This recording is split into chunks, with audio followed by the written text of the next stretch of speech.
बंदी छोड़ सतगुरु रामपाल जी परमेश्वर जी की जय हो। सत्साई भाई और बहनों, पुस्तक मानवता का गिरता हास तथा विकास, इसके ऊपर वीडियो बनाने की श्रृंखला जारी है। ये पुस्तक सतलोक आश्रम मैनेजमेंट हरियाणा दावा करता है कि ये हम सतलोक आश्रम वालों के अर्थात राष्ट्रीय समाज सेवा समिति वालों के द्वारा लिखी गई है। भाई और बहनों, पुस्तक चाहे परम पूज्य परमेश्वर सतगुरु रामपाल जी के कर कमल से लिखी गई हो, चाहे सतलोक आश्रम अर्थात राष्ट्रीय समाज सेवा समिति वालों के माध्यम से लिखी गई हो, आप और हमने इस पुस्तक को पढ़कर पुस्तक के निष्कर्ष को निकालकर इस पुस्तक के अंदर जो बातें हैं, जो ज्ञान है, यदि वो हमारे अनुकूल है, सतगुरु रामपाल जी के प्रवचनों के अनुकूल है, तो हमने उसका अध्ययन करके उसका निष्कर्ष निकाल के, क्योंकि निष्कर्ष निकालने के लिए सतगुरुदेव जी ने हमें अपना अमर तत्व ज्ञान दे दिया है। हम सही और गलत का निर्णय तत्व ज्ञान आधार से अब बड़ी आसानी से कर सकते हैं। हमें कोई भी भ्रमित नहीं कर सकता है। तो हमने केवल निष्कर्ष निकालना है और निष्कर्ष निकालने के बाद जो बातें हमारे भक्ति को बढ़ाएंगी, जो बातें हमारे विश्वास को बढ़ाएंगी, जिन बातों से हमें दृढ़ता मिलेगी, हमने केवल उन्हीं बातों को ग्रहण करना है। और जो बातें, जो ज्ञान सतगुरुदेव जी के भक्ति विधान के विपरीत होगा, हमने उसको छोड़ देना है। तो वीडियो में हम आगे बढ़े उससे पहले पूज्य गुरुदेव भगवान का आशीर्वाद प्राप्त करेंगे, परमेश्वर जी का जयकारा लगाएंगे। बंदी छोड़ सतगुरु रामपाल जी परमेश्वर जी की जय हो। परम पिता परमात्मा, सारी सृष्टि के सर्जनहार, कुल मालिक, असंख्य ब्रह्मांडों के स्वामी, जगत गुरु, तीनों लोकों में प्रवेश करके सबका धारण पोषण करने वाले, राजाधीराज, आत्माधार, नाथों के नाथ, देवों के देव महादेव, सर्वेश्वर महेश्वर, मृत्युंजय, अजरो अमर, आदि अनादि, सनातनी प्रभु, जगत पिता जगदीश्वर, श्री श्री 1008 की उपाधि के वास्तविक अधिकारी, अकाल मूरत, शब्द स्वरूपी राम, वासुदेव, सर्वगतम ब्रह्म, परम पूज्य, प्रथम पूज्य, परम संत, परम पुरुष, परम धनी, परम दयालु, सत्य कबीर, हक्का कबीर, अल्लाहु कबीर, अल्लाहु अकबर, बाखबर, अल्लाह ताला, जगत के तारणहार, जगत के मुक्तिदाता, जगत के जगन्नाथ, हारे के सहारे, हिंदुओं के राम, मुसलमानों के अल्लाह, सिखों के वाहिगुरु, ईसाइयों के मसीह, दया के सागर दयानिधि, करुणा के सागर करुणानिधि, स्वयंभू परिभू, संकट मोचन, कष्ट हरण, मंगल करण, दुख भंजन, अविगत कबीर, निर्विकार निर्विषम परमात्मा, अलय अलेख सतगुरु, आदि अनादि सतगुरु, असली मर्यादा पुरुषोत्तम, असली राम, असली कृष्ण, असली घनश्याम, असली मुरारी, राजाओं के राजा, महाराजाओं के महाराजा, शहंशाहों के शहंशाह, सम्राटों के सम्राट, भगवानों के भगवान, अल्लाहों के अल्लाह, प्रभुओं के प्रभु, मसीहाओं के मसीह, सच्चे वाहिगुरु, बाबाओं के बाबा, पीरों के पीर, सेठों के सेठ, जगत सेठ, सावड़सा सेठ, सर्वगुण संपन्न, अनंत कोटि कलाओं के स्वामी, अनंत कोटि ब्रह्मांडों के नायक, योगियों में महायोगी, ध्यानियों में महाध्यानी, सिद्धों में परम सिद्ध, ज्ञानियों में तत्व ज्ञानी, ब्रह्म ज्ञानी, महाज्ञानी, परम ज्ञानी, सर्वश्रेष्ठ ज्ञानी, विज्ञानी, युवा कबीर, समर्थ कबीर, असमवात, अमित ओजा, सच्चे रहनुमा, करीम अल्लाह, सुभान अल्लाह, दुनिया के अंतिम पैगंबर, 8 सितंबर 1951 से गांव धनाना, जिला सोनीपत, हरियाणा, भारतवर्ष की पावन भूमि पे प्रकट रियल कल की भगवान श्री नारायण साकार हरि, श्री बाबा साहेब, नूर अनंत परमात्मा, सच्चे दरवेश, सच्चे बाखबर, संत शिरोमणि सतगुरु रामपाल जी परमेश्वर जी के चरण कमल में साध संगति से जुड़े हुए देश विदेश से आप और हम सभी सत्सेवक भाई बहनों का अनंत कोटि दंडवत प्रणाम। तो भाई और बहनों, पुस्तक मानवता का गिरता हास तथा विकास, इसका पेज नंबर 34 और आज वीडियो नंबर 4 है। अब इस पुस्तक में आगे कर्म कांड के विषय में एक सत्य कथा लिखकर बताई गई है और ये सत्य कथा परम पूज्य परमेश्वर सतगुरु रामपाल जी के लीला में जीवन के ऊपर आधारित है। यानी भाई और बहनों, आप और हमने भक्ति मार्ग पर पूर्ण सफलता प्राप्त करने के लिए अध्यात्म को अच्छे से समझना पड़ेगा। पूर्ण गुरु के शत भक्ति मार्ग में हमने किन किन बातों का विशेष तौर पर ध्यान रखना होगा, कहीं हमारी मर्यादा टूट न जाए, नियम भंग ना हो जाएं। इसलिए हमने हर पहलू पर बहुत ही गौर करना होगा। कर्म कांड क्या है, पाखंड पूजा क्या है, कौन कौन सी ओछी साधना और घटिया साधना सतगुरु की सतभक्ति के मार्ग में बाधक है, किन किन घटिया साधनाओं से हमने बचना है। इन तमाम बातों की जानकारी होना अति आवश्यक है। कर्म कांड के विषय में सत्य कथा। संत रामपाल जी महाराज सत्संग में बताते हैं कि मेरे पूज्य गुरुदेव स्वामी रामदेवानंद जी महाराज को 16 वर्ष की आयु में किसी महात्मा के सत्संग सुनने से वैराग्य हो गया था। यहां पर लेखक के द्वारा क्या लिखा गया है कि मेरे पूज्य गुरुदेव, मेरे पूज्य गुरुदेव। भाई और बहनों, सतगुरु रामपाल जी जो कि सारी सृष्टि के पूज्य देव हैं, पूज्य गुरुदेव हैं, इष्ट देव हैं, आराध्य देव हैं। इनका कोई पूज्य गुरु नहीं हो सकता, इनका कोई इष्ट देव नहीं हो सकता। ये परमात्मा स्वयं पृथ्वी पर एक मनुष्य के पुत्र की भांति प्रकट होकर लीला करते हुए अपने आध्यात्मिक ज्ञान को आप और हम तक पहुंचाते हैं। ये परमात्मा अपने आप को छुपाते हुए, एक दास की भूमिका करते हुए, एक भगत की भूमिका करते हुए, एक तत्वदर्शी संत की भूमिका करते हुए आप और हमें ये अनसुना ज्ञान समझाते हैं। अगर ये परमेश्वर स्वयं को कह दे कि मैं कबीर हूं, मैं परमात्मा हूं, मैं सबका पूज्य देव हूं, सबका इष्ट देव हूं, तो भाई और बहनों, हम नादान इनके सत्संग भी सुनना पसंद ना करें। इसलिए हमारी छोटी बुद्धि को देखते हुए सतगुरु रामपाल जी स्वयं कबीर परमेश्वर पूर्ण ब्रह्म होते हुए भी अपने आप को छुपाते हुए इस पृथ्वी पर प्रकट होकर एक संत की भूमिका करते हुए और गुरु शिष्य परंपरा को बनाए रखते हुए, क्योंकि ज्ञान हमेशा गुरु से ही प्राप्त होता है, इसलिए गुरु शिष्य परंपरा का निर्वाह करते हुए और एक मुंह बोला गुरु बनाकर एक अच्छी आत्मा को अपना मुंह बोला गुरु बनाते हैं। उस आत्मा को सर्व बातों से परिचित करवा देते हैं और स्वयं एक दास बनकर, एक भगत बनकर आगे फिर इस ज्ञान का प्रचार करते हैं। इस प्रकार की भूमिका से वे हमें एक अच्छे और नेक भगत बनने की भी शिक्षा देते हैं। एक दिन वे खेतों में गए हुए थे, पास में ही वन था। वे वन में जाकर किसी मृत जानवर की हड्डियों के पास अपने कपड़े फाड़कर फेंक जाते हैं और स्वयं महात्मा जी के साथ चले जाते हैं। यानी सतगुरु रामपाल जी अपने मुंह बोले गुरुदेव के विषय में कह रहे हैं कि उनको एक संत मिले, उनकी बातें सुनकर उनको वैराग्य हो गया और उस समय वो पहाड़ी जाया करते थे, गवाले थे, गाय भैंस वगैरह चराया करते थे। तो पास में छोटा सा जंगल था और कोई मरा हुआ जानवर था, उसकी हड्डियों पर अपने कपड़े उतार कर फेंक गए और खुद साधु संत महात्माओं के साथ में चले गए, ताकि पीछे से घर वाले अगर ढूंढने का प्रयास करें तो ये सोचकर फिर आगे कोशिश ना करें कि भाई उसको तो किसी जानवर ने खा लिया है। जब उनकी खोज हुई तो उनके घर वालों ने देखा कि वन में हड्डियों के पास फटे हुए कपड़े हैं, तो उन्होंने सोचा कि किसी जंगली जानवर ने उन्हें खा लिया है। उन कपड़ों तथा हड्डियों को उठाकर घर पर ले आते हैं और अंतिम संस्कार कर देते हैं। उसके बाद 13वीं अर्थात 6 माही करते हैं और फिर श्राद्ध शुरू हो जाते हैं।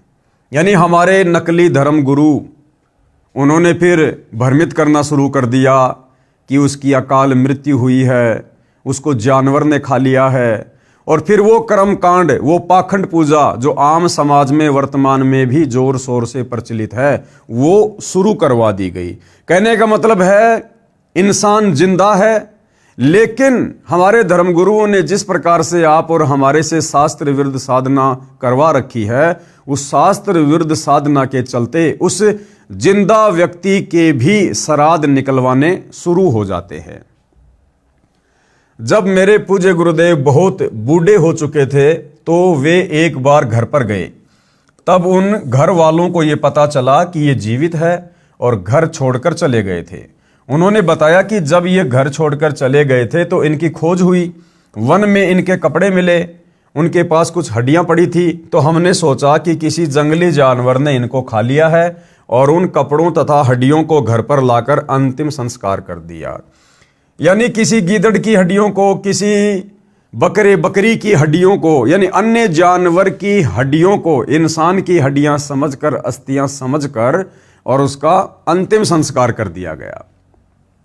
फिर मुझ दास ने, यानी सतगुरु रामपाल जी कह रहे हैं कि मैंने मेरे पूज्य गुरुदेव के छोटे भाई की पत्नी से पूछा कि जब हमारे पूज्य गुरुदेव घर छोड़कर चले गए थे तो तुमने पीछे से क्या किया? उन्होंने बताया कि जब मैं ब्याही आई थी, यानी गुरुदेव भगवान कह रहे हैं कि मैंने अपने मुंह बोले गुरुदेव के छोटे भाई की पत्नी से बातचीत की कि उसके बाद आपने क्या किया जब ये घर छोड़कर चले गए थे। तो दादा गुरु के छोटे भाई की पत्नी ने क्या कहा कि जब मैं इस घर में ब्याही आई थी, अर्थात जब ये मुझे शादी करके लाए थे, तो उस समय मुझे इनके श्राद्ध निकलते मिले थे। मैं अपने हाथों से इनके लगभग 70 श्राद्ध निकाल चुकी हूं। उसने बताया कि जब घर में कोई नुकसान हो जाता था, जैसे कि भैंस का दूध ना देना, थन में खराबी आ जाना, कोई और नुकसान हो जाना आदि, तो हम शाणों के पास बूझा पड़वाने के लिए जाते थे। तो वे कहते थे कि तुम्हारे घर में कोई निसंतान अर्थात अनमैरिड मरा हुआ है, तुम्हारे को वह दुखी कर रहा है। फिर हम उसके कपड़े आदि देते थे। बताइए, दादा गुरुजी स्वस्थ दुनिया का उद्धार कर रहे हैं, लोगों को सतज्ञान दे रहे हैं, और वो नकली धर्मगुरु जो कर्मकांडी पाखंड पूजावादी, उन्होंने क्या भ्रमणा फैला रखी कि तुम्हारे घर में कोई अनमैरिड व्यक्ति मरा हुआ है और वो तुम्हें दुखी कर रहा है, भूत बनकर, वो प्रेत बनकर। तब मैंने कहा कि ये तो दुनिया का उद्धार कर रहे हैं। तब सतगुरु रामपाल जी ने क्या कहा कि भाई ये तो दुनिया का उद्धार कर रहे, किसी को दुखी नहीं कर रहे। ये किसको दुख दे रहे थे? ये तो अब सुखदाता हैं। फिर मैंने, यानी संत रामपाल जी महाराज ने उस वरदा से, यानी उस बुढ़िया से कहा कि अब तो ये आपके सामने हैं, कि भाई अब तो ये बिल्कुल जिंदा आपके सामने आ चुके हैं। अब तो ये व्यर्थ की साधना जैसे श्राद्ध निकालने बंद कर दो। तब उसने कहा कि ये तो पुरानी रिवाज है। मतलब भाइयों और बहनों, हमारे धर्म गुरुओं ने हमारे को इन परंपराओं के रंग में, रूढ़िवादिता के रंग में इतना रंग दिया है कि आंखों के सामने हकीकत होते हुए भी हम उसको स्वीकार करने से डर रहे हैं। जब गुरुदेव ने कहा कि अब तो इसके श्राद्ध निकालने बंद कर दो, आपकी आंखों के सामने है, जिंदा है, जीवित है, तो बुढ़िया कहती कि ना ना ना, ये तो पुरानी रिवाज है, ये तो निकालने ही पड़ेंगे। तब उसने कहा कि ये तो पुरानी रिवाज है, ये कैसे छोड़ दूं? अर्थात हम अपनी पुरानी रिवाजों में इतने लीन हो चुके हैं कि प्रत्यक्ष प्रमाण होने पर कि वह गलत कर रहे हैं, छोड़ नहीं सकते। इससे प्रमाणित होता है कि श्राद्ध निकालना, पितृ पूजा करना आदि सब व्यर्थ है। इससे भाइयों और बहनों ये भी सिद्ध होता है कि आज आप और हम चंद आत्माओं ने, जो आत्माएं सतगुरु रामपाल जी परमेश्वर जी के संपर्क में आई हैं, उनसे दीक्षा लेकर मर्यादा में रहकर भक्ति कर रही हैं, आप और हमारे ऊपर देखो कितनी बड़ी रजा, कितनी बड़ी मेहर पूज्य गुरुदेव भगवान की। एक झटके में परमात्मा ने हमारे से तमाम प्रकार की बुराइयों को, विषय विकारों को, परंपराओं को, रीति रिवाजों को, व्यर्थ के त्योहारों को, सब कुछ परमेश्वर ने छुड़वा दिया है। और यहां आंखों के सामने प्रत्यक्ष प्रमाण होने के बावजूद भी उन परंपराओं को छोड़ने से लोग भयभीत हो रहे, डर रहे हैं। तो इससे यह सिद्ध होता है कि आप और हमारे ऊपर पूज्य गुरुदेव भगवान का विशेष आशीर्वाद है, उनकी विशेष रजा है। उनकी विशेष रजा के बिना भाई और बहनों, आप और हम इस काल लोक की परंपराओं से बाहर नहीं निकल सकते थे। नंबर 11, यानी सतगुरु रामपाल जी से उपदेश लेने के बाद उनकी भक्ति को यदि सफल करना है तो आगे कौन सा नियम है? बच्चे के जन्म पर शास्त्र विरुद्ध पूजा निषेध। बच्चे के जन्म पर कोई छठी आदि नहीं मनानी है। सूतक के कारण प्रतिदिन की तरह करने वाली पूजा, भक्ति, आरती, ज्योति जगाना आदि बंद नहीं करना है। जैसे घर में बच्चा हो जाता है तो कुछ दिनों के लिए हमारे पंडित लोग, हमारे गुरुजन, हमारे ये ब्राह्मण विद्वान लोग जो धार्मिक मार्ग में लोगों का मार्गदर्शन करते हैं, उनको पंडित और ब्राह्मण कहा जाता है। ये लोग क्या करते हैं कि भाई शुतक लग गया, ये काम नहीं करना, वो काम नहीं करना, नया मटका यूज नहीं करना, फला नहीं करना, ऐसा कोई कार्य नहीं करना। तो गुरुदेव भगवान कह रहे हैं कि ये सब व्यर्थ की ढकोसलेबाजी है। सतगुरु से उपदेश लेने के बाद आपने इन पचड़ों में नहीं पड़ना है। आपने प्रतिदिन की तरह अपनी सारी क्रिया करनी है। अपना हवन यज्ञ भी करना है, नित्य नियम भी करना है, मंत्र भी करना है, सत्संग भी सुनना है, काम धंधा भी करना है, अपना सारा काम करना है। उस बच्चे का पैदा होना उसके संस्कार के अनुसार एक नॉर्मल प्रोसीजर है। जैसे बहुत सारे लोग कहते हैं कि हम बृहस्पतिवार को शेविंग नहीं करवाते, मंगलवार को हम बाल नहीं कटवाते, बुधवार को हम ये काम नहीं करते। अरे भैया, यदि आप लोग मंगलवार को नाखून नहीं काटते, यदि बृहस्पतिवार को बाल नहीं कटवाते, और बृहस्पतिवार को यदि किसी घर में कोई बच्चा पैदा हो जाए तो क्या आप उसको बाहर फेंक के आ जाओगे? अगर मंगलवार के दिन आपके घर में कोई बच्चा उत्पन्न हो जाए तो क्या आप उसको बाहर फेंक के आ जाओगे कि आज वार शुभ नहीं है, आज का दिन शुभ नहीं है? तो ये सब व्यर्थ की ढकोसलेबाजियां हैं। इसी संदर्भ में एक संक्षिप्त कथा बताता हूं कि एक व्यक्ति की शादी के 10 वर्ष बाद पुत्र हुआ था। पुत्र की खुशी में उसने बहुत ही खुशी मनाई। 20-25 गांवों को भोजन के लिए आमंत्रित किया और बहुत ही गाना बजाना हुआ, अर्थात काफी पैसा खर्च किया। फिर 1 वर्ष के बाद उस पुत्र का देहांत हो जाता है। फिर वही परिवार टक्कर मारकर रोता है और अपने दुर्भाग्य को कोसता है। इसलिए कबीर साहिब हमें बताते हैं कि कबीर, बेटा जाया खुशी हुई और बहुत बजाए थाल, ये तो आना जाना लग रहा ज्यों कीड़ी का नाड़। कि हे नादान प्राणी, बिना सच्चे सतगुरु की शरण के, बिना तत्व ज्ञान के, ये बेटा बेटी होने की खुशी में तू इतना पागल क्यों हो रहा है? ये तो कीड़ी के नाल की तरह है। जैसे कीड़ नगरा होता है जहां पर चींटियों के जो बिल होते हैं, वहां हम क्या देखते हैं? हजारों चींटियां जा रही हैं, हजारों चींटियां आ रही हैं। तो गुरुदेव कहते हैं कि तो आना जाना लगा हुआ है। दादा मर गया, घर में पोता आ गया, एक मर गया, दूसरे का जन्म हो गया। कि भैया, ये तो अपने अपने संस्कार को पूरा करने के लिए दुनिया आ रही है, जा रही है। तो किस बात पे खुश हो रहा है? आज घर में बेटा हो गया, पोता हो गया, बड़ी खुशी मनाई, डीजे बजाया, लोगों को भोजन करवाया, और उस बेटे का या पोते पोती का अगले क्षण का भरोसा नहीं, जिंदा रहेगा या मरेगा। आज खुशी मना रहा है, 10 दिन बाद उसकी किसी बीमारी से या अन्य कारणों से अगर उसकी डेथ हो गई, फिर वो पूरा परिवार चिल्ला चिल्ला कर बाल पाड़ पाड़ के रो रहा है। तो किस बात की खुशी, जब तुम्हें आगे का पता नहीं, तुम्हें पीछे का पता नहीं, कब तुम्हारे साथ में क्या घटना घटित हो जाए, फिर भी हम इस गंदे लोक में खुशियां मना रहे हैं। तो भाइयों और बहनों, ये हमारी अज्ञानता है, तत्व ज्ञानहीनता है। इसलिए सच्चे सतगुरु के सत्संग सुनने की जरूरत पड़ती है। सच्चा सतगुरु हमें भविष्य के दर्शन करवाता है अपने तत्व ज्ञान के माध्यम से। कबीर, पतझड़ आवत देख कर बन रोवे मनमाही, और ऊंची डाली पात थे अब पीले हो जाई।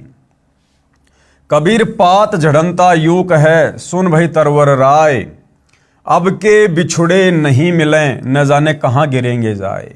कबीर तरवर कहता पात से, सुनो पात एक बात, यहां की याही रीति है, एक आवत एक जात। क्या समझाया है हमें गुरुदेव भगवान ने इन वाणियों के माध्यम से? कबीर, पतझड़ आवत देख कर बन रोवे मनमाही, यानी जब वो पतझड़ का समय आता है, यानी जब पेड़ से पत्ते नीचे गिरने का समय आता है, तो कहते हैं ये सारा का सारा नजारा देख कर, और वो जंगल, वो वन जिसके अंदर हजारों लाखों पेड़ हैं, जिनके पत्ते पीले हो के नीचे गिर रहे हैं, पतझड़ का समय आ गया।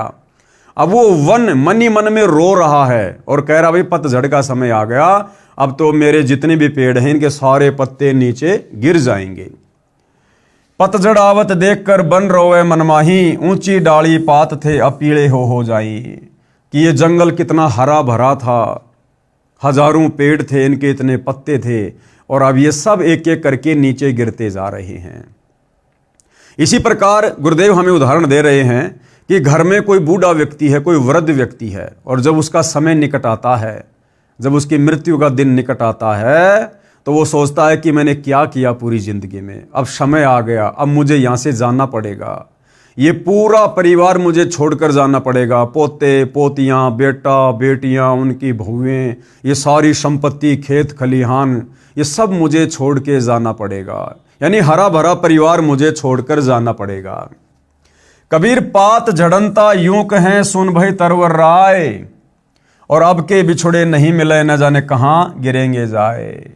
इसी प्रकार वो बूढ़ा आदमी कहता कि भैया अब तो समय आ गया यहाँ से जाने का, और ना जाने अब आगे किस योनि में जन्म होगा, किस माँ के गर्भ में जन्म लेंगे, कुतिया के गर्भ में लेंगे, गधी के गर्भ में लेंगे, या किसी इंसान के गर्भ में लेंगे, भाई अब कोई भरोसा नहीं है। जिस प्रकार पेड़ से पत्ता नीचे गिरने के बाद ना जाने उस पत्ते का क्या असर होगा, गंदी नाली में गिरेगा, सड़ के नष्ट होगा, या किसी पशु के पैर के नीचे आकर वो कुचला जाएगा। फिर आगे वो पेड़ क्या कहता है, तरवर कहता पात से सुनो पात एक बात। अब वो पेड़ उस पत्ते से क्या कहता है कि भैया सुन ध्यान से, यहाँ की याही रीति है एक आवत एक जाए, कि भैया ये तो यहाँ का नियम है, यहाँ की रीति है, एक पत्ता गिरेगा, एक पेड़ से पत्ते झड़ेंगे, फिर से नए पत्ते आना शुरू हो जाएंगे। इसी प्रकार इस काल लोक का परमात्मा विधान बता रहे हैं कि भैया आना जाना, जन्म और मृत्यु, जन्म और मृत्यु यहाँ का अटल नियम है। अगर इस अटल नियम से बचना चाहता है, बाहर निकलना चाहता है, तो केवल सच्चे सतगुरु की सत भक्ति ही एकमात्र विकल्प है, समाधान है, दूसरा कोई नहीं है। नियम नंबर 12, देई धाम पर बाल उतरवाने जाना निषेध है। बच्चे के किसी देई धाम पर बाल उतरवाने नहीं जाना है। जब देखो बाल बड़े हो गए कटवा कर फेंक दो। एक मंदिर में देखा कि श्रद्धालु भगत अपने लड़के या लड़कियों के बाल उतरवाने आए, वहां पर उपस्थित नाई ने बाहर के रेट से 3 गुना पैसे ज्यादा लिए और एक कैंची भर बाल काटकर माता पिता को दे दिए। उन्होंने श्रद्धा से मंदिर में चढ़ाए, पुजारी ने एक थैले में डाल लिए, रात्रि को उठाकर दूर एकांत स्थान पर फेंक दिए। ये केवल नाटकबाजी है। क्यों ना पहले की तरह स्वाभाविक तरीके से बाल उतरवाते रहें तथा बाहर डाल दें। परमात्मा नाम से प्रसन्न होता है, यानी सच्चे सतगुरु से हमें सुमरण करने के लिए जो मंत्र मिलता है, जो नाम मिलता है, उसकी भक्ति से परमात्मा प्रसन्न होता है। ये इस प्रकार की नाटकबाजी से परमात्मा प्रसन्न नहीं होता, पाखंड से प्रसन्न नहीं होता। नियम नंबर 13, नाम जाप से सुख होगा। नाम उपदेश को केवल दुख निवारण की दृष्टिकोण से नहीं लेना चाहिए, बल्कि आत्म कल्याण के लिए लेना चाहिए। सच्चे सतगुरु का ज्ञान समझने के बाद उनसे उपदेश केवल सांसारिक दुखों के निवारण की दृष्टि से नहीं लेना चाहिए। मुख्य मकसद भगत का होना चाहिए कि हे भगवान, मेरा जन्म मरण से पीछा छूटे, 184 योनियों की पीड़ाओं से मेरा पीछा छूटे, नरक के दंड से मेरा पीछा छूटे। बाकी सुख तो परमेश्वर आवश्यक समझेंगे, हमें अवश्य देंगे। तो मैन हमारा जो दृष्टिकोण है नाम दीक्षा का, वो आत्म कल्याण होना चाहिए, मोक्ष होना चाहिए। सुमरण से सर्व सुख अपने आप आ जाते हैं। कबीर सुमरण से सुख होत हैं, सुमरण से दुख जाए। कहे कबीर सुमरण किए तो साईं माही समाए। जिस प्रकार कोई भी जो किसान व्यक्ति होता है, वो खेत में अन्न इसलिए नहीं डालता कि मेरे पशुओं के लिए चारा हो जाए। गेहूं का बीज, ज्वार का बीज, बाजरे का बीज किसान खेत में इसलिए बीजता है कि मेरे परिवार का भरण पोषण हो, परिवार को भरपेट खाने के लिए अन्न मिले। इस मकसद से किसान खेत में बिजाई करता है। परंतु पशुओं के लिए चारा तो ऑटोमेटिक होता है, अपने आप होता है, और उस कणक से पहले होता है। इसी प्रकार यदि हम आत्म कल्याण की दृष्टि से नाम उपदेश लेंगे और सुमरण करेंगे, तो सांसारिक सुख जो हमें आवश्यक होंगे, पूज्य गुरुदेव भगवान हमें अवश्य देंगे। नियम नंबर 14, व्यभिचार निषेध है। पराई स्त्री को माँ, बेटी, बहन की दृष्टि से देखना चाहिए। व्यभिचार महापाप है। जैसे गरीब पर द्वारा स्त्री का खोले 70 जन्म अंधा हो डोले। शुरापान मदमाशाहारी गवन करे भोगे पर नारी। 70 जन्म कटत है सीसम साक्षी साहिब है जगदीशम। पर द्वारा स्त्री का खोले, दूसरी स्त्री के साथ में संबंध बनाने वाला व्यक्ति लगातार 70 जन्म अंधे के प्राप्त करता है, मनुष्य योनि में या पशु पक्षी योनि में। सुरापान यानी नशा करने वाला, मदमाशाहारी यानी मांस आहार करने वाला, और गमन करे भोगे पर नारी, दूसरी स्त्रियों के साथ में जो है शारीरिक संबंध बनाने वाला। कहते हैं 70 जन्म लगातार उनके सिर कटेंगे, ऐसी दुर्गति से मृत्यु होगी। इस बात का साक्षी स्वयं परमात्मा है।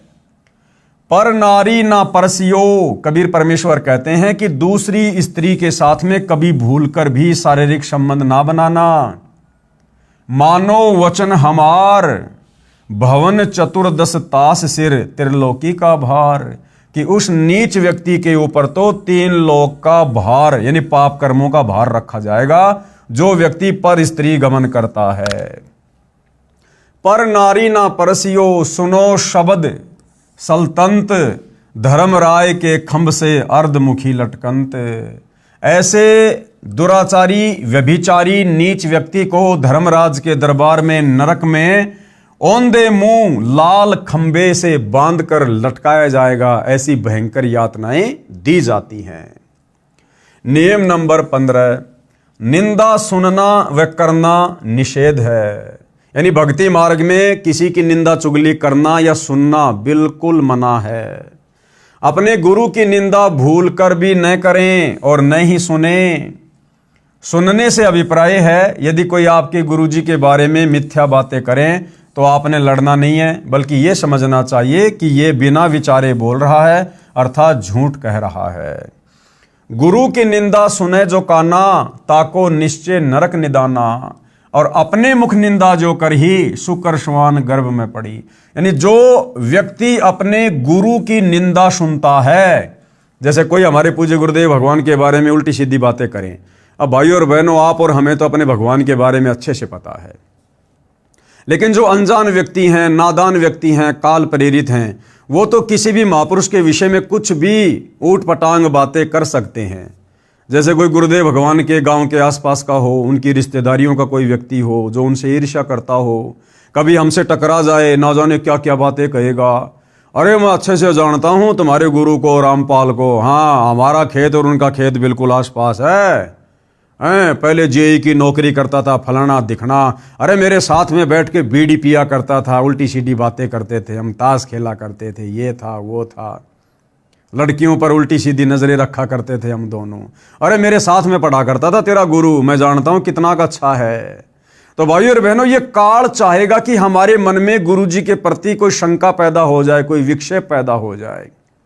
तो आप और हमने भूलकर भी किसी भी व्यक्ति के मुख से अपने गुरु के विषय में निंदात्मक बातें सुनकर विक्षेप पैदा नहीं करना है। इसीलिए गुरुदेव भगवान कहते हैं कि बच्चों जल्दबाजी मत करो, नाम दीक्षा लेने से पहले अच्छे से सत्संग सुनो, पुस्तकें पढ़ो, यूट्यूब पर सत्संग सुनो, टीवी चैनल पर सुनो। 100 प्रकार की अगर तुम्हारे मन में कोई शंकाएं हैं उनका निवारण करवा लो, उसके बाद में नाम उपदेश लो। एक बार उपदेश लेने के बाद यदि तुम्हारे गुरु के प्रति तुम्हारे मन में कोई विक्षेप पैदा हो गया तो उसी समय हमारी बनी बनाई भक्ति का सत्यानाश हो जाएगा। तो भाइयों और बहनों, सच्चे सतगुरु की पहचान करने के बाद, उनके ज्ञान को अच्छे से समझने के बाद, उनसे उपदेश लेने के बाद, हमने दुनिया वालों की तरफ से आंख नाक कान बंद कर लेने हैं। अब दुनिया क्या कहेगी, क्या सोचेगी, वो जाने, उनका काम जाने। हमें गुरुदेव भगवान ने शास्त्रों से प्रमाणित करके जो सत भक्ति दे दी, जो नियम मर्यादा बता दी, हमने केवल उन बातों के ऊपर फोकस करना है। इसके अलावा ये काल तो ना जाने कैसे कैसे हमारे कर्म फुड़वाने के लिए प्रयत्न करेगा। तो हमने भूलकर भी अपने गुरुदेव भगवान की निंदा नहीं सुननी है। और मान लो कहीं कोई ऐसी विकट परिस्थिति पैदा हो गई, हम किसी बस में बैठे हैं, ट्रेन में बैठे हैं, या किसी ऐसी जगह बैठे हैं जहां हम उठ के नहीं जा सकते, और कोई व्यक्ति हमारे गुरुदेव की निंदा कर रहा है, चुगली कर रहा है, गालियां निकाल रहा है, उल्टा सीधा बोल रहा है, ना जाने क्या क्या उठपटांग, और हमारी ऐसी मजबूरी है, हम उठकर नहीं जा सकते। अब बस में बैठे हैं, बताओ चलती बस में थोड़ा ना नीचे कूदेंगे। तो हमने उन व्यक्तियों की बातों पर ध्यान नहीं देना, वो जो मर्जी बोलता रहे, हमने यकीन नहीं करना उसकी बातों पर कि ये जो कह रहा है बिल्कुल बातें सही हैं। हमने यही सोचना है, हमने यही समझना है, क्योंकि हम अपने गुरुदेव से परिचित हैं, उनके आचार विचार व्यवहार से परिचित हैं, उनके सत्संगों से परिचित हैं। और वैसे भी परमात्मा कहते हैं कि साधु शब्दा परखिए, दुख पड़े घर नार, सूर वीर जद जानिए, जब रण बाजे तलवार। तो साधु संत महात्माओं की पहचान तो उनके वचनों से, उनके शब्दों से, उनके सत्संगों से होती है। तो वो व्यक्ति चाहे जो मर्जी ऊट पटांग बातें करे, लेकिन हमने हृदय से स्वीकार नहीं करना कि ये व्यक्ति जो बात हमारे गुरुदेव के बारे में बोल रहा है उल्टी सीधी, ये सत्य हो सकती हैं। यदि हमने उसकी बातों पर यकीन कर लिया, इसका मतलब हमने गुरु की निंदा सुननी शुरू कर दी। और यदि हमारे हृदय ने स्वीकार नहीं किया कि ये व्यक्ति जो बकवाद कर रहा है वो सही हो सकती है, तो वो चाहे सारे रास्ते, वो चाहे कितनी उटपटांग बातें क्यों ना करता रहे, हमें गुरु निंदा का कोई दोष, कोई पाप नहीं लगेगा, क्योंकि हम उस नालायक की, उस नादान ना समझ की बातों को महत्व नहीं दे रहे हैं। और अपने मुख निंदा जो करही, शुक्र स्वान गर्भ में पढ़ी, और जो नाम उपदेश लेने के बाद अपने मुंह से अपने गुरु जी की निंदा करता है काल प्रेरणा से, कहते हैं वो तो सीधा लक 84 योनि में जाता है, गधे कुत्ते सूअर की योनियों को प्राप्त करता है, उसका कोई ठिकाना नहीं होगा। फिर निंदा तो किसी की भी नहीं करनी है और ना ही सुननी है, चाहे वह आम व्यक्ति ही क्यों ना हो। कबीर साहिब कहते हैं, तिनका कभू ना निंदिए जो पांव तले होय, कभू ऊंट आखन पड़े पीर घनेरी होय। निंदा के विषय में गुरुदेव क्या करें कि भाई निंदा तो हमने किसी की भी नहीं करनी है, आम व्यक्ति की भी नहीं करनी है। ये भक्तों का काम नहीं होता है। भक्तों का काम होता है भक्ति करना, बाकी अपना काम धंधा करना। फालतू के लोगों के पास में उठना बैठना, गप्पे मारना, गपशप करना, ये भक्तों का काम नहीं होता है। तो निंदा तो हमने आम व्यक्ति की भी नहीं करनी। जैसे गांव का कोई व्यक्ति जबरदस्ती हमें बैठा ले और फिर वो व्यक्ति किसी और की निंदा करने लग जाए और हमसे झूठी हाँ भरवाए, तो हमने ऐसे व्यक्तियों के पास बैठना ही नहीं है। उनके पास बैठने से हमारा समय बर्बाद होगा, हमारी सांसें बर्बाद होंगी और कहीं ना कहीं हम गलती कर बैठेंगे। इसलिए आवश्यक काम हो अपना काम करो, तुरंत वहां से उठते चल बनो। उसके पास बैठने का व्यर्थ में कोई काम नहीं है। गुरुदेव अपनी वाणी में कहते हैं कि भाई दुनिया सेती दोस्ती पड़े भजन में भंग, भाई एका एकी राम से या साधु के संग। व्यर्थ में गांव वालों के पास में, यार दोस्तों के पास में बिल्कुल नहीं बैठना चाहिए। वैसे तो भक्ति मार्ग में आने के बाद भगत का कोई यार दोस्त तो होता ही नहीं है। इस भक्ति मार्ग में हमारा सबसे बड़ा यार, हमारा दोस्त, हमारा मित्र, हमारा गुरु है। क्योंकि गुरु कभी भी हमें सत्य भक्ति मार्ग से नहीं भटकाएगा। गुरु कभी भी हमें कुमार्ग पर जाने की शिक्षा नहीं देगा। सांसारिक यार दोस्त रिश्तेदार हमें लाख कुशिक्षा दे देंगे कुमार्ग पर चलने की, लेकिन सतगुरु हमेशा सदमार्ग पर चलने की ही शिक्षा देगा। तो हमारा सबसे बड़ा जो मित्र है, मित्र का मतलब क्या होता है, जो हमें सही शिक्षा दे। तो सही शिक्षा केवल सतगुरु दे सकता है। तो भगत का सबसे बड़ा मित्र भी उसका सतगुरु है। तो गुरुदेव कहते हैं व्यर्थ में लोगों के पास में नहीं बैठना चाहिए। दुनिया से तीर दोस्ती पड़े भजन में भंग। कहीं ना कहीं तुम्हारे भजन में, तुम्हारी भक्ति में बाधा उत्पन्न होगी, मर्यादा टूटेगी। तो क्या करें, एका एकी राम से या साधु के संग। क्या करना चाहिए भगत ने, एका एकी राम से। एका एकी राम का मतलब होता है एक तुम और एक तुम्हारा राम, यानी तुम्हारा गुरु। यानी या तो अपना सत्संग सुनो या अपना सुमरण करो, गुरु की महिमा में को शब्द गा लो, या तो ये प्रोसीजर अपनाओ, या फिर किसी भगत भाई से बातचीत कर लो, या किसी भगत भाई बहन के पास में जो आसपास रहते हैं घूमते घूमते वहां चले जाओ। अब भगत भगत से मिलेगा तो क्या करेगा, परमात्मा की चर्चा करेगा, मालिक की महिमा करेगा। तो इस प्रकार से भक्ति मार्ग पर हम गलतियां करने से, मर्यादाएं खंड करने से बच सकते हैं। दूसरा कोई तरीका नहीं है। तो गुरुदेव कहते हैं कि निंदा तो भगत ने जो है वो तिनके की भी नहीं करनी है। तिनका, घास का तिनका, सूखा तिनका नीचे पड़ा हुआ है। एक उदाहरण दे रहे हैं परमात्मा कि निंदा तो हमने उस निर्जीव वस्तु की भी नहीं करनी।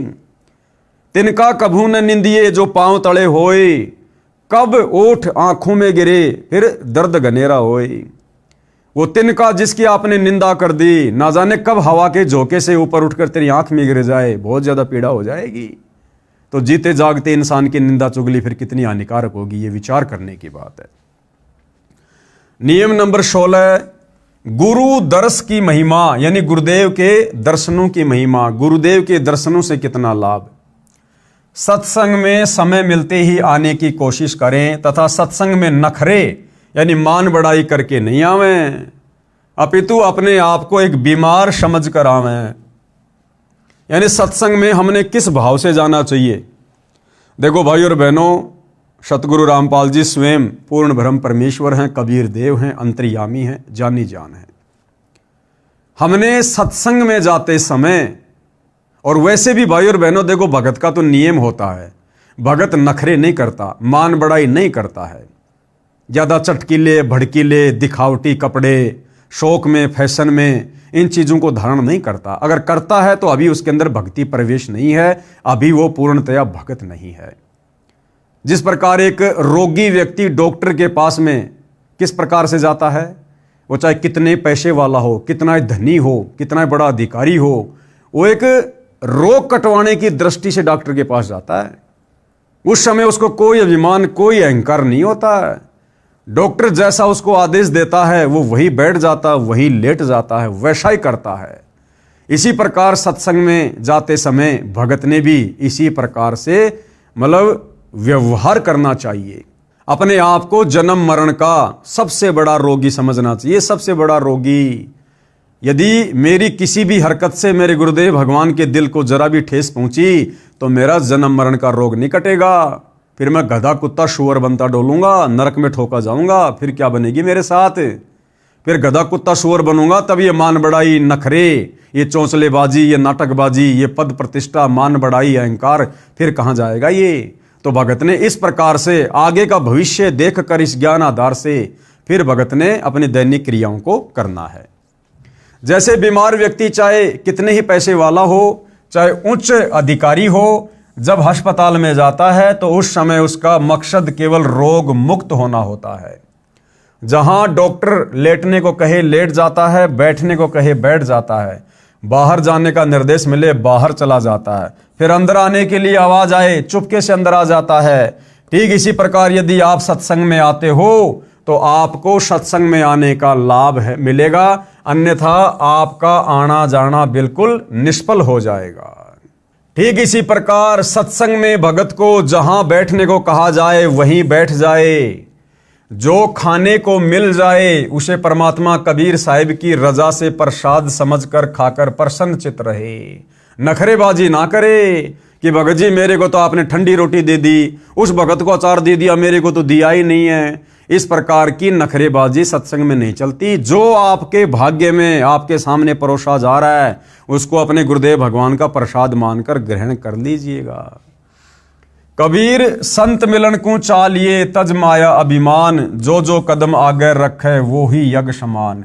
जो भगत निरअभिमानी होकर एक दास, एक आधीन भाव से गुरु के दर्शनों के लिए चलता है, सत्संग के लिए चलता है, मान बढ़ाई नखरों से दूर होकर, कहते हैं उस भगत का जब वो सत्संग की तरफ चलता है उसका एक एक कदम एक एक यज्ञ के समान उसके भक्ति अकाउंट में जमा हो जाता है। कबीर संत मिलन को चालिए दिन में कई कई बार, आसोज के में ज्यों घना करे उपकार। कबीर दर्शन साधु का परमात्मा आवे याद, लेखे में वोहे घड़ी बाकी के दिन बाद। कबीर दर्शन साधु का मुख पर बसे सुहाग, भाई दर्श उन्हीं को होते हैं जिनके पूर्ण भाग। नंबर 17 गुरु महिमा। गुरु महिमा, यदि कहीं पर पाठ या सत्संग चल रहा हो या वैसे गुरुजी के दर्शनार्थ जाते हो तो सर्वप्रथम गुरुजी को दंडवत लंबा लेटकर प्रणाम करना चाहिए। देखो भाई और बहनों, कितनी बढ़िया शिक्षा हमें पॉइंट नंबर 17 से मिल रही है। कितनी बड़ी शिक्षा। यदि कहीं पर पाठ या सत्संग चल रहा हो या वैसे गुरुजी के दर्शन करने के लिए जाते हो तो सबसे पहले भगत ने क्या करना चाहिए?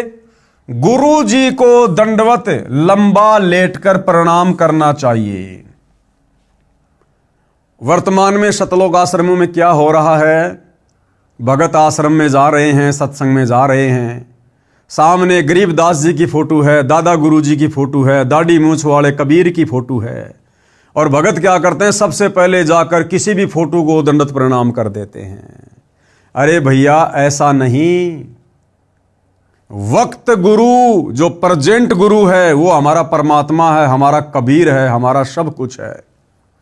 तो चाहे हम किसी सत्संग में जाएं, किसी आश्रम में जाएं, कहीं भी जाएं, हमने सर्वप्रथम, यदि हमारे गुरुदेव भगवान साक्षात विराजमान हैं, तो सर्वप्रथम अपने गुरुदेव भगवान को दंडवत प्रणाम करें। यदि गुरुदेव भगवान नहीं हैं, उनकी गैर हाजिरी में उन्हीं की तस्वीर को, उन्हीं की फोटो को, उस फोटो में, उस जगह पर सूक्ष्म रूप में विराजमान मानकर, क्योंकि कबीर परमेश्वर की वाणी क्या कहती है, घटी ही में गंगा, घटी ही में जमुना, घटी ही में है जगदीश, सतगुरु तारेंगे। और मोको कहाँ ढूंढे रे बंदे, मैं तो तेरे पास में। तो हमने सर्वप्रथम केवल अपने पूज्य गुरुदेव भगवान को ही दंडवत करना है। हमने उस फोटो को भी दंडवत प्रणाम नहीं करना जिस फोटो में हमारे गुरुदेव के साथ किसी और की फोटो है। जैसे सतलोक आश्रमों में गुरु गोविंद की फोटो होती है, ऊपर दाढ़ी मूछ वाला नकली कबीर है, और उस नकली कबीर के चरणों में असली कबीर संत रामपाल जी को बैठा रखा है। या कोई ऐसी फोटो है जिसमें गरीबदास जी की भी है, नकली कबीर की भी है, दादा गुरु जी की भी है, पंडित चिदानंद जी की भी है, और बीच में संत रामपाल जी को बैठा रखा है चौकी पर। तो हमने ऐसी किसी भी फोटो को दंडवत प्रणाम नहीं करना जिस फोटो में हमारे पूज्य गुरुदेव संत रामपाल जी के अलावा किसी और महापुरुष की या संत की फोटो है। अन्यथा भाइयों और बहनों, ये पतिव्रता पद में नहीं आएगा। तो क्या कह रहे हैं, यदि कहीं पर पाठ या सत्संग चल रहा हो या वैसे गुरुजी के दर्शनार्थ जाते हो, तो सर्वप्रथम यानी सबसे पहले गुरुजी को दंडवत प्रणाम या लंबा लेटकर प्रणाम करना चाहिए। और बाद में सतग्रंथ साहिब यानी जिसका पाठ हो रहा है गरीबदास जी की वाणी का, बाद में सतग्रंथ साहिब व तस्वीरें। फिर कौन सी तस्वीरें, जैसे साहिब कबीर की, वो दाढ़ी मूछ वाली कबीर की नकली फोटो मूर्ति, और गरीबदास जी व स्वामी राम देवानंद जी व गुरु जी की मूर्ति को प्रणाम करें। केवल प्रणाम करें, दंडवत प्रणाम नहीं। दंडवत प्रणाम केवल अपने गुरुदेव को या अपने गुरुदेव की फोटो को। और बाकी अन्य जो फोटोएं हैं, गुरुदेव ने सबके नाम लिख दिए। अन्य तस्वीरें बाद में सतग्रंथ साहिब व तस्वीरें साहिब कबीर की यानी दाढ़ी मूछ वाले नकली कबीर की फोटो कहो चाहे मूर्ति कहो, बात एक ही है। और गरीबदास जी की फोटो व स्वामी राम देवानंद जी व गुरु जी की मूर्ति को केवल प्रणाम करें। क्या करें? केवल प्रणाम, जिससे सिर्फ भावना बनी रहेगी।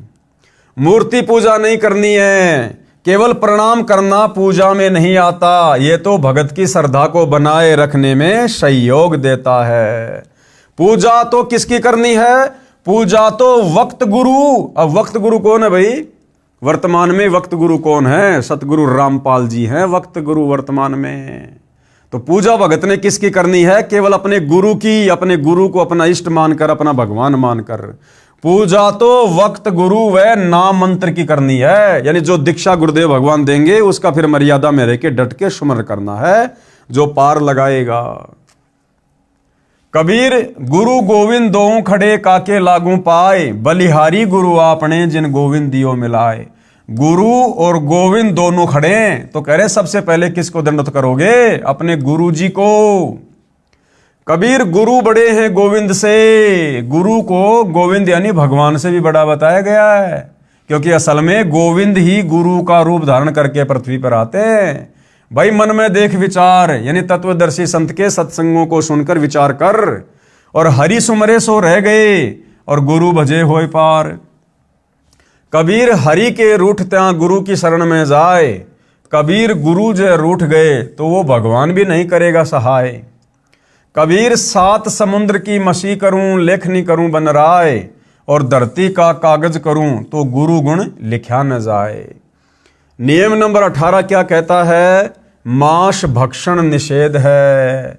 अगर भक्ति मार्ग में आपने मांस भक्षण किया, किसी भी जीव की हत्या की या मांस खाया, या आपने मांस खाने में किसी का सहयोग किया, तो आपकी भक्ति मर्यादा खंडित हो जाएगी। अंडा व मांस भक्षण व जीव हिंसा नहीं करनी है, ये महापाप होता है। जैसे साहिब कबीर जी महाराज व गरीबदास जी महाराज ने बताया है, कबीर जीव हने हिंसा करे, यानी जो जीव खाता है या जीवों को मारता है, प्रकट पाप सिर होए, निगम पुनि ऐसे पाप ते भिस्त गया ना कोई। ऐसा नीच कुकर्म करके आज तक कोई भी भिस्त यानी स्वर्ग में नहीं गया। कबीर तिल भर मछली खाए के और कोटि गऊ दे दान, काशी करोत ले मरे तो भी नरक निदान। यानी मांस खाने का कितना बड़ा महापाप है। तिल जितना मांस का टुकड़ा खा लिया और चाहे 1 करोड़ गाय दान कर दो तो भी आपका वो मांस खाने का पाप नहीं उतरेगा। कबीर बकरी पाती खात है ताकि काडी खाल, और जो बकरी को खाते हैं तिनका कौन हवाल। क्या कह रहे हैं परमात्मा कि बकरी तो एक शाकाहारी जानवर है, वो बेचारी घास फूस खाती है बकरी, और जो व्यक्ति उस बकरी की खाल उतारता है अर्थात उसको खाता है, तो सोचो फिर उस व्यक्ति का क्या हाल होगा। अरे वो शाकाहारी जानवर बकरी जो किसी को कोई कष्ट नहीं देती है, केवल घास फूस खा के अपना पेट भरती है, उस शाकाहारी जानवर को खाने वाले के साथ में क्या होगा। जब उस बकरी की भी ऐसी दुर्गति हो रही है तो बकरी को खाने वाले की क्या दुर्गति होगी। कबीर गला काट कलमा भरे, किया कहे हलाल, साहब लेखा मांगसी तब होसी कौन हवाल। कबीर दिन को रोजा रहत है रात हनत है गाय, यह खून वह बंदगी कब कहूं क्यों खुशी खुदाए। कबीरा तेई पीर है जो जाने पर पीर, जो पर पीर न जान है तो काफिर बेपीर। कबीर खूब खाना है खींचड़ी माही परी टुकलोन, मांस पराया खाए के गला कटावे कौन। कबीर मुसलमान मारे करद सो हिंदू मारे तलवार, कहें कबीर दोनों मिलें जे यम के द्वार। कबीर मांस आहारी मानव प्रत्येष राक्षस जान, ताकि संगति मति हरे होई भक्ति में हान। कबीर मांस खाए ते ढेड सब मद पीवे सो नीच, और कुल की दुर्मति पर हरे राम कहे सो ऊंच। कबीर मांस मछलियां खात हैं सुरापान से हेत, ते नर नरके जाएंगे माता पिता समेत। कबीर जीव हिंसा जो करते हैं या आगे क्या पाप, और कंटक जूनी जिहान में सिंह भेड़िया और सांप। जोटे बकरे मुर्गे ताई लेखा सभी लेत गोसाई, मृग मोर मारे मैं मनता अचराचर है जीव अनंता। जीव्या स्वाद हिते प्राणा नीमा नाश गया हम जाना, तीतर लवा बुटेरी चिड़िया खूनी मारे बड़े अंगड़िया। अदले बदले लेखे लेखा समझ देख सुन ज्ञान विवेका, गरीब शब्द हमारा मानियो और सुनियो नर नारी, जीव दया बिन कुफर है चले जमाना हार। कहने का मतलब है किसी भी प्रकार से चाहे कोई भगत हो या कोई जगत का व्यक्ति हो, मांस खाना बहुत बड़ा महापाप है। अनजाने में हुई हिंसा का पाप नहीं लगता। हाँ, यदि अनजाने में आपसे कोई हिंसा हो गई, जैसे रास्ते चलते कोई चींटी मर गई, अन्य कोई जानवर मर गया, गलती से गाड़ी से एक्सीडेंट होकर कोई जानवर मर गया, कोई व्यक्ति मर गया, तो उसका दोष भगत को नहीं लगेगा। देखो, जगत वाला व्यक्ति चाहे अनजाने में किसी को मार दे चाहे जानबूझ के मार दे, उसका तो बराबर पाप है यहां के विधान के अनुसार। लेकिन सच्चे सतगुरु से उपदेश लेने के बाद भगत जानबूझ के तो किसी को मारेगा नहीं, मांस खाएगा नहीं, हिंसा करेगा नहीं। और अनजाने में यदि भगत के हाथों किसी की मौत हो जाती है, गाड़ी से एक्सीडेंट में किसी की मौत हो जाती है, राह चलते दुनिया भर के जीव जंतुओं की मौत हो जाती है, तो उस दोष का जो पाप है, उस हत्या का जो पाप है, वो सच्चे सतगुरु की शरण में आने के बाद फिर भगत को नहीं लगता है, क्योंकि सच्चा सतगुरु फिर भगत के वकील का काम करता है। जिस प्रकार गुरुदेव ने उदाहरण दिया कि एक व्यक्ति ऐसा है जिसके पास में ड्राइविंग लाइसेंस नहीं है और जो गाड़ी चला रहा है, यदि उस व्यक्ति से किसी का एक्सीडेंट हो गया और दुर्घटना में किसी की मौत हो गई, तो उस व्यक्ति को सजा मिलेगी, तुरंत सजा मिलेगी, जिसके पास लाइसेंस नहीं है। और एक व्यक्ति ऐसा है जो गाड़ी चला रहा है, उसके पास लाइसेंस भी है, और यदि अनजाने में कोई एक्सीडेंट हो गया, गलती से कोई एक्सीडेंट हो गया, किसी की मृत्यु हो गई, तो सरकार ये देखेगी कि इस व्यक्ति के पास में लाइसेंस है, ये व्यक्ति ड्राइवर है, इसने जानबूझ के नहीं मारा, कारण कोई और हो सकता है, तो 90% उस व्यक्ति का बचाव हो जाएगा जिसके पास में लाइसेंस है।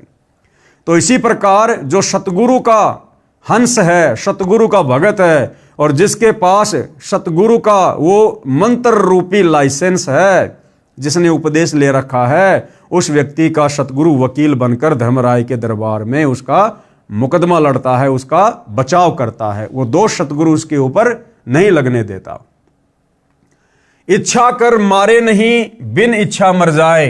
देखो, भगत कभी भी अपनी इच्छा से जानबूझकर किसी की हत्या नहीं करेगा, और यदि बिना इच्छा के, यानी यदि अनजाने में भगत से कोई गलती हो जाए तो कहे कबीर उस भगत का पाप नहीं लगाए, उस भगत को सतगुरु पाप नहीं लगने देता।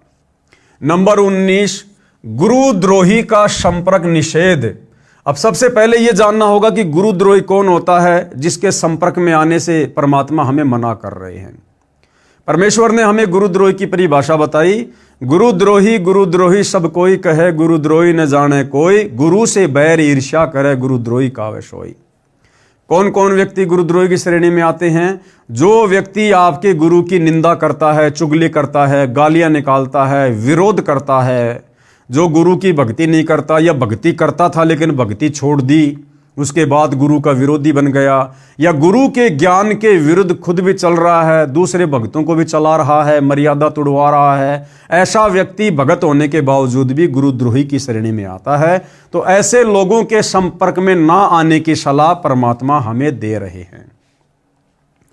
यदि कोई भगत गुरु जी से द्रोह यानी गुरु से विमुख हो जाता है, वह महापाप का भागी हो जाता है।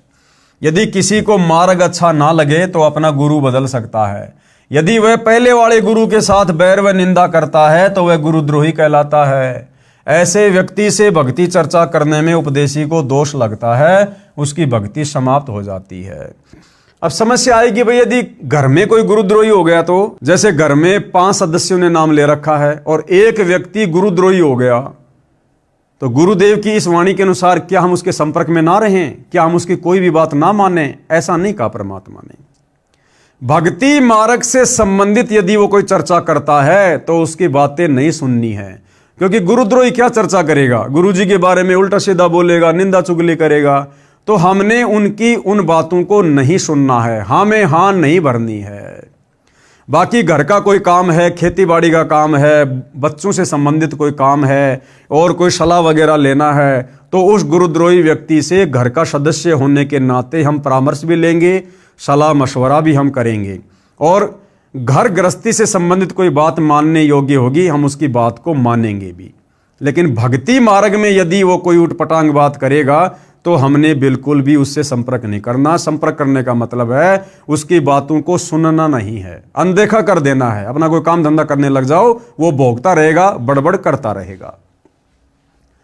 गरीब गुरुद्रोही की पैड़ पर जे पग आवे वीर। पैड़ का मतलब है उसकी यश में यश करना।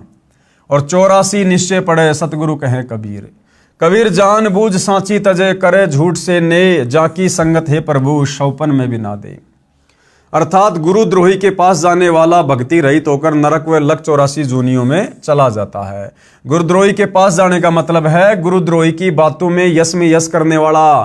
गुरुद्रोही यदि गुरु जी के बारे में उल्टा सीधा बोलता है, निंदा चुगली करता है, और हम यदि उसकी यश में यश कर रहे हैं कि हाँ भाई बिल्कुल बात सही है, गुरु जी ने ऐसा जरूर कर दिया होगा, तो फिर वो भगत भी 84 लाख योनियों का अधिकारी हो जाता है।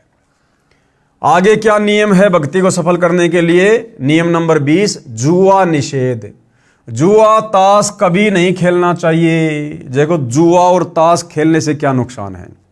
सबसे पहला नुकसान है कि हमारे समय की और हमारी समासों की बर्बादी होगी। कोई ताश खेल रहा है, हम उसके पास बैठ गए तो हमें क्या मिलेगा? वो सारी बकवाद गढ़ेंगे उल्टी सीधी वहां पर, तो भगत का समय बर्बाद हो गया। भगत ने जो समय परमात्मा की भक्ति में, सत्संग में, सुमरण में लगाना चाहिए था, वो समय वहां पर बैठकर व्यर्थ में बर्बाद हो गया। एक दूसरे की निंदा चुगली सुनेगा। ताश जुआ खेलने वाले के यहाँ पर अक्सर लड़ाई झगड़े भी हो जाते हैं, झूठी किसी की गवाही देनी पड़ेगी, जबरदस्ती तेरा कोई गवाह में नाम लिखवा देगा, हो गया परेशान।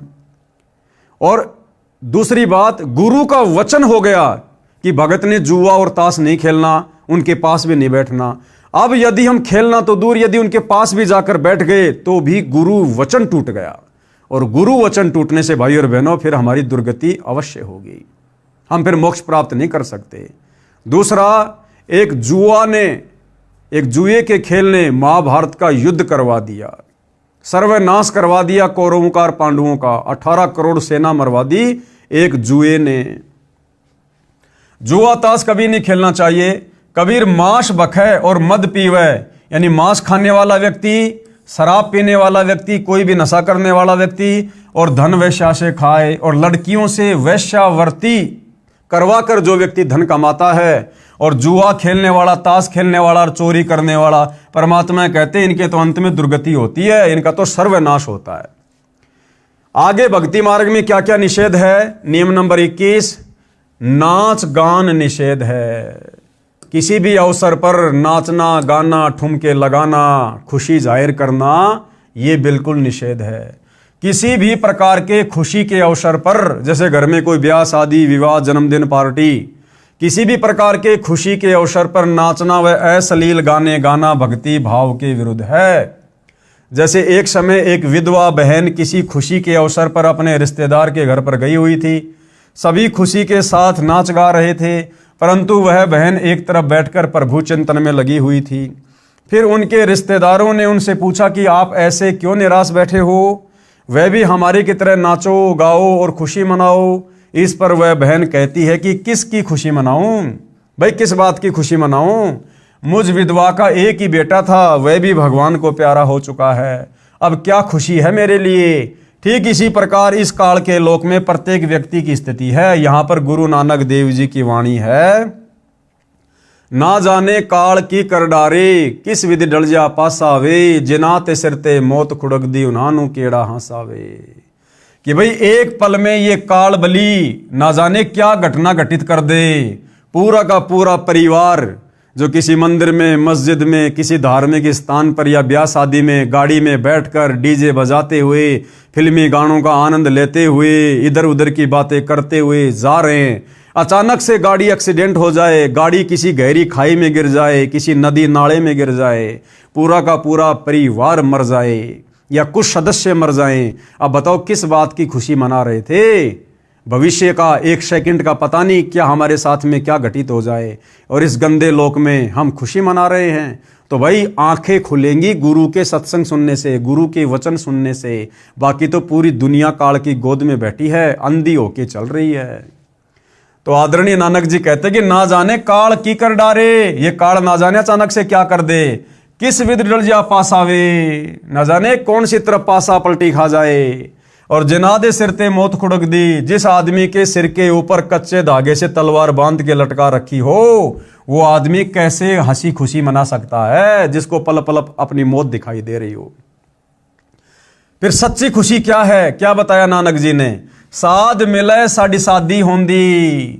जब कोई भगत संत मिलता है, कोई गुरु भाई बहन मिलते हैं या सतगुरु के सत्संगों में जाते हैं, तब भगत को असली खुशी होती है। और वो खुशी भगत कोई बाहर जाहिर नहीं करता, ढोल बाजे बजा के जाहिर नहीं करता, नाच के जाहिर नहीं करता। अंदर ही अंदर मन ही मन में एक लहर उठती है, खुशी होती है कि आज मेरा भगत भाई आ गया, आज परमात्मा का सत्संग है, आज साथ संगति है, आज गुरुदेव को भोग लगाएंगे, मालिक की महिमा करेंगे, आज गुरुदेव के दर्शन करेंगे। वो मन ही मन में भगत अपनी खुशी जाहिर करता है। नाच गा के, ठुमके लगा के बाहर भगत कभी खुशी जाहिर नहीं करता। तो कहते साध मिले साड़ी शादी होंदी, और बिछुड़ जा दिलगिरी वे। और जैसे ही वो संत भगत दूर होते हैं, फिर से मन मायूस हो जाता है।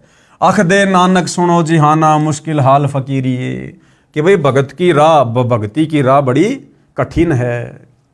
कबीर साहिब जी महाराज भी कहते हैं, कबीर झूठे सुख को सुख है, मान रहा मन मोद, शकल चबीना काल का, कुछ मुख में कुछ गोद। कि भाई इस काल लोक के झूठे सुखों को तू सुख मान रहा है। आज किसी के घर में बेटा उत्पन्न हो गया, पोता उत्पन्न हो गया, खुशी में नाच रहा, गा रहा, डीजे बजा रहा, झूठी खुशी मना रहा है। 4 दिन बाद हॉस्पिटल में बेटा मर गया, पोता मर गया, अब वो सारी की सारी खुशी गायब हो गई। तो परमात्मा कहते हैं इस काल के लोक में नादानो, किस बात की खुशी मना रहे हो तुम? कबीर झूठे सुख को सुख है, मान रहा मन मोद, सकल चबीना काल का, कुछ मुख में कुछ गोद। कबीर बेटा जाया खुशी हुई बहुत बजाए थाल। अरे ये तो आवन जाना लग रहा ज्यों कीड़ी का नाल। विशेष आगे गुरुदेव क्या कह रहे हैं, स्त्री तथा पुरुष दोनों ही परमात्मा प्राप्ति के अधिकारी हैं। स्त्री और पुरुष दोनों को ही मनुष्य शरीरधारी, मानव शरीरधारी प्राणी कहा जाता है। ये दोनों ही मोक्ष प्राप्ति के अधिकारी हैं। स्त्रियों को मासिक धर्म के दिनों में भी अपनी दैनिक पूजा, ज्योति लगाना आदि बंद नहीं करना चाहिए। ना ही किसी के देहांत या जन्म पर भी दैनिक पूजा कर्म बंद नहीं करना। माता बहनों को हर महीने जो मासिक धर्म होता है, उस मासिक धर्म के समय भी अपनी भक्ति को, पूजा पाठ को या जैसे ज्योति लगाना है, इन क्रियाओं को बंद नहीं करना है। इन नकली धर्म गुरुओं ने, पाखंडी धर्म गुरुओं ने ज्ञानहीनता के चलते स्त्रियों को पुरुषों से हे समझ लिया। जिस समय माता बहनों को मासिक धर्म होता है तो हमारे नादान धर्म गुरुओं ने ये कहकर, तरह तरह की बातें कहकर कि मासिक धर्म के समय स्त्रियां खाना नहीं बना सकती हैं, नए कपड़े नहीं पहन सकती हैं, पूजा पाठ नहीं कर सकती हैं, भगवान को भोग नहीं लगा सकती हैं। ये दुनिया भर का पाखंड और आडंबर फैला रखा था। अब गुरुदेव भगवान ने आकर हमें सत भक्ति से परिचित करवाया है, पाखंड की दुनिया से बाहर निकाला है।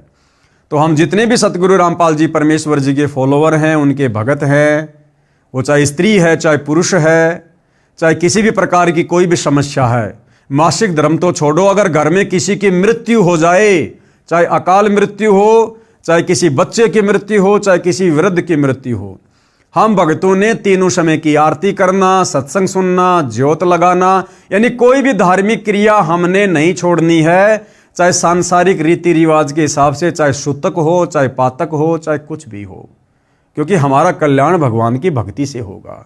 अरे सूतक पातक के समय हम लोग खाना पीना क्यों नहीं छोड़ते भाई? बोलना चलना क्यों नहीं छोड़ते भाई? कपड़े पहनना क्यों नहीं छोड़ते भाई?